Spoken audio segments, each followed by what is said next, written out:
Hi all.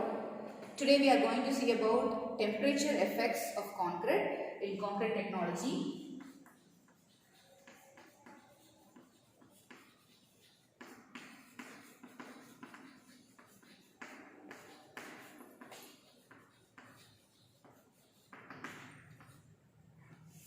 So as we all know, concrete are very much prone to cracks, and why this temperature effects of concrete today means this temperature effect plays a very important role in inducing cracks in concrete, especially in colder areas and in hotter areas. So how come this temperature effects enhances or induces cracks in concrete can be read out by four parameters such as thermal conductivity,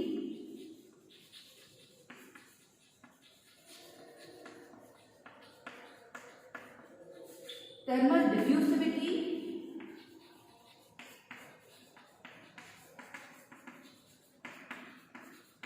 specific heat of concrete, and coefficient of thermal expansion.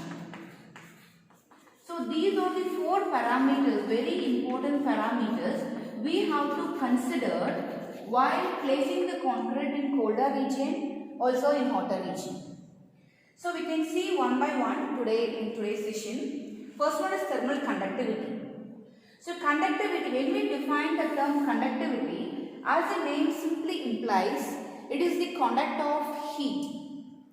The ability of the material here is concrete. So how far the concrete has the ability to conduct heat is defined as the thermal conductivity. So as we all know, concrete is a brittle material and a fractured material. It is a very good conductor of heat, and the value of conductivity of concrete ranges from 1.4 to 3.7. That is joules per meter square per second. The conductivity is expressed in joules per meter square second, and it varies between 1.4 to 3.7 for a normal concrete. It is not the high density concrete or the lightweight concrete for a normal concrete. Next we can see about thermal diffusivity. Diffusivity is simply defined as the diffusion or spread of the heat in the material. Whether it is a PCC or RCC, how far the diffusion takes place. That is nothing but the diffusivity. And this is given by the simple equation related to conductivity, that is nothing but conductivity by Cp.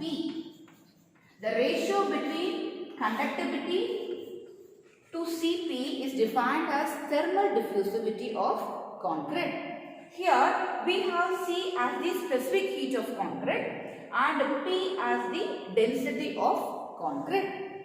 So when we are saying P as density of concrete, it may be a high density concrete or it may be a lightweight concrete. So based upon this density, your diffusivity will be varying. It can be increased or it can be reduced. It is all purely based upon the density of concrete, based upon lightweight concrete or high density concrete or whatever it is. Next, we get into specific heat. So specific heat, it is defined as the quantity of heat required to raise the temperature of a unit mass of a material by 1 degree centigrade. When we talk about heat, it is all to quantity of heat required to raise the temperature of a unit mass of concrete by 1 degree centigrade. And the value of specific heat ranges from 840 joules to 1170 joules per kg per centigrade.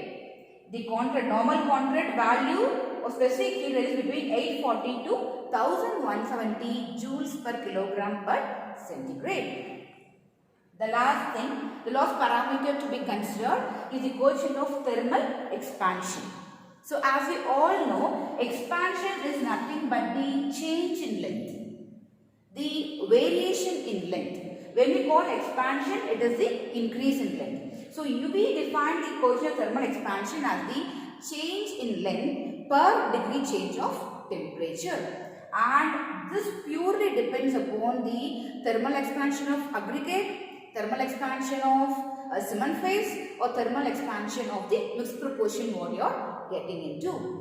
So you couldn't define the exact range for thermal expansion of concrete because it is depend on the different phase of concrete like mixed proportion, cement phase and aggregate phase. So based upon that you can define what is the expansion of coefficient thermal expansion of concrete. So you have to consider all these 4 important parameters to calculate the temperature effects of concrete wherever you place the concrete in a heated region or the colder region.